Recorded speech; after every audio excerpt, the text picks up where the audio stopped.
തിരഞ്ഞെടുപ്പ് ഫലം എന്താകുമെന്ന് കാത്തിരിക്കുകയാണ് മലയാളികൾ.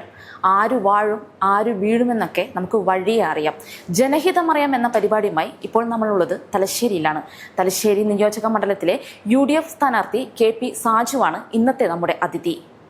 നമസ്കാരം സാജുട്ടാ. അപ്പം ജനഹിതമറിയും മുൻപേ എന്ന പരിപാടിയുമായി നമ്മൾ വിവിധ മണ്ഡലങ്ങളിൽ സഞ്ചരിച്ചുകൊണ്ടിരിക്കുകയാണ്.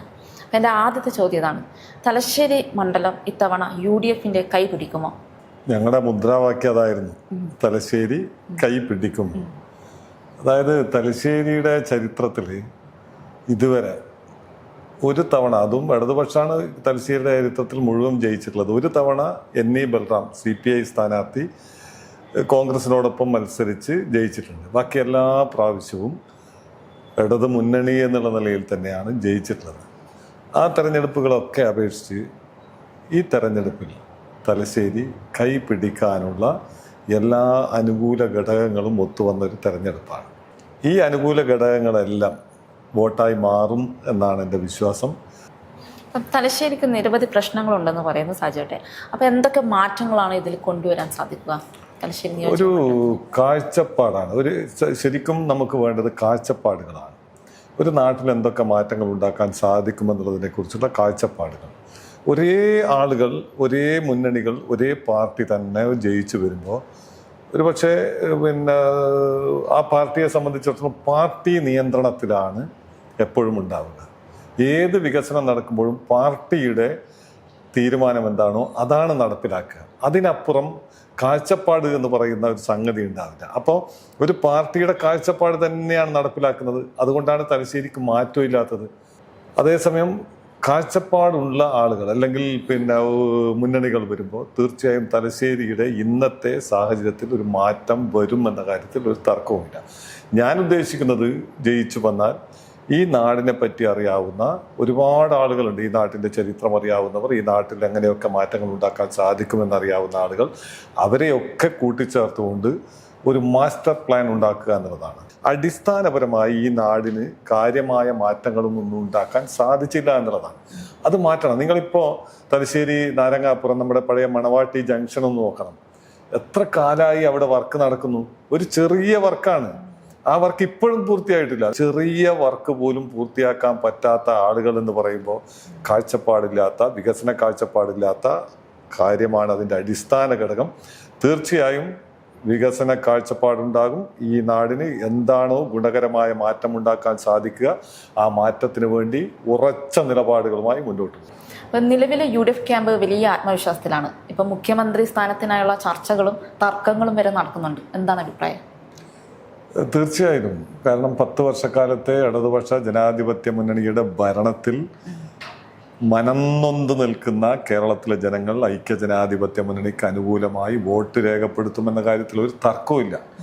കേരളത്തിൽ ഈ പ്രാവശ്യം നടന്ന തെരഞ്ഞെടുപ്പിൽ ഒരു സൈലന്റ് വേവ് ഉണ്ടായിരിക്കുകയാണ്. ഒരു അടിയൊഴുക്ക് കറക്റ്റായി നടന്നിട്ടുണ്ട്. ആ അടിയൊഴുക്കിൽ നമ്മൾ പ്രതീക്ഷിക്കാത്ത പല ആളുകളും കടപുഴകി വീഴും എന്ന കാര്യത്തിൽ ഒരു തർക്കവുമില്ല.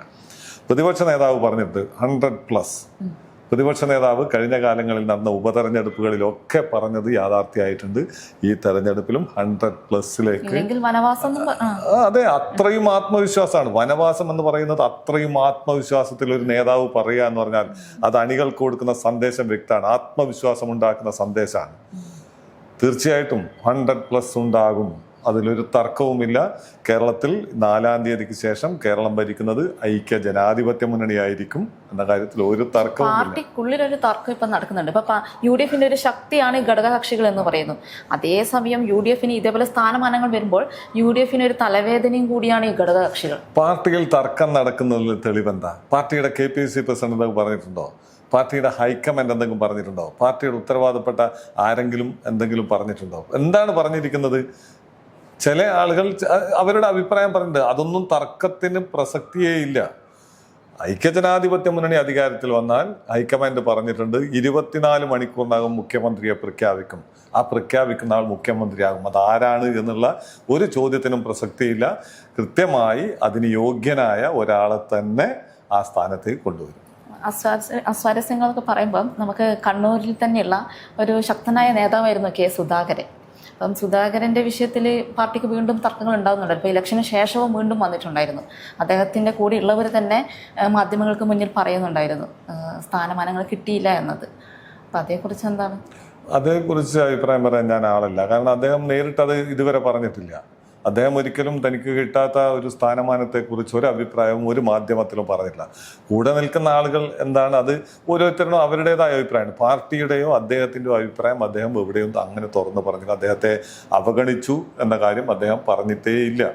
നമുക്ക് ആരും അങ്ങനെ ഒരു വാർത്ത നമ്മൾ വായിച്ചിട്ടില്ല. വളരെ അടുത്ത ആളുകൾ എന്നുള്ള നിലയിൽ നമ്മൾ അദ്ദേഹവുമായി ബന്ധപ്പെടുമ്പോൾ അദ്ദേഹത്തിന് അങ്ങനെയുള്ള ഒരു അഭിപ്രായം ഇല്ല.